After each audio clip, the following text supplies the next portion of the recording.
இந்த பொண்ணு காலையில எழுந்ததுமே ஹஸ்பண்டுக்கு வந்தேன்னு சொல்லிட்டு எல்லாரையும் அனுப்பி விடுறா. தென் இந்த பொண்ணு கவிதை எழுதுற பழக்கம் இருக்கும், அதனால கவிதை எழுதிட்டு இருக்கா. அப்ப இந்த பொண்ணோட தங்கச்சி கால் பண்றா. அப்ப இந்த பொண்ணு எனக்கு பிரெக்னன்ட் வலி வந்ததால ஹாஸ்பிட்டல் அட்மிட் ஆயிருக்கேன், நீ வந்து பாத்துக்க முடியுமான்னு கேட்கறா. அது கேட்டதுமே ஹஸ்பண்ட் கிட்ட சொல்றா, நீயே போயிட்டு வான்றா, பட் எனக்கு ட்ரெயின்லாம் பயன்னு சொல்றா, இருந்தாலும் எனக்கு வேலை இருக்கு, நீயே போயிட்டு வான்னு அனுப்பி வச்சிடறான். சோ இந்த பொண்ணு வேற வழியே இல்லாம தனியா ட்ரெயின்ல போறா. அப்ப பயமா இருக்குன்னு சொல்லிட்டு ட்ரெயின் போற வரைக்கும் கவிதை எழுதிட்டே போறா. தென் ஹாஸ்பிட்டலுக்கு போய் அவன் தங்கச்சியை பாத்துறா. ஆனா இந்த பொண்ணு அங்க போனதுமே தான் தெரியுது இந்த பொண்ணோட ஹஸ்பண்ட் அமெரிக்கா போயிட்டானு, இனிமேல் நீ தான் பாத்துக்கணும்னு சொல்றா. அதை கேட்டதுமே இவ்வளவு ஒத்துக்கிறா.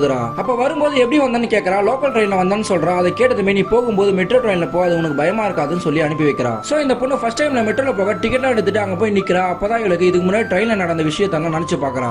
ஆக்சுவலா இந்த பொண்ணு சின்ன வயசுல அவங்க அப்பா கூட ட்ரெயின்ல போகும்போது அவர் சிகரெட் வாங்க கீழே இறங்குவாரு. அப்பன்னு பார்த்து ட்ரெயின் எடுத்துருவாங்க. அவர் திரும்பி வர காலவர் ஆயிடும். அந்த காலவரில் இவர் ரொம்பவும் பயந்து இனிமேல் ட்ரெயின்லயே போக கூடாது முடிவு எடுத்துருவா. இப்போ அதை நினைச்சு பார்த்து இந்த பொண்ணுக்கு பேனிக் அட்டாக்கே வந்து கீழே பாக்குறாங்க. அவ பக்கத்துல இருந்துரும் இந்த பொண்ணை பிடிச்சி தண்ணிலாம் கொடுத்து ரிலாக்ஸ் பண்ண வச்சு ட்ரெயின்ல ஏத்தி விடுறாரு. தென் இவர் ஸ்டாப்பிங் வந்ததுமே கிளம்பிடுறாரு.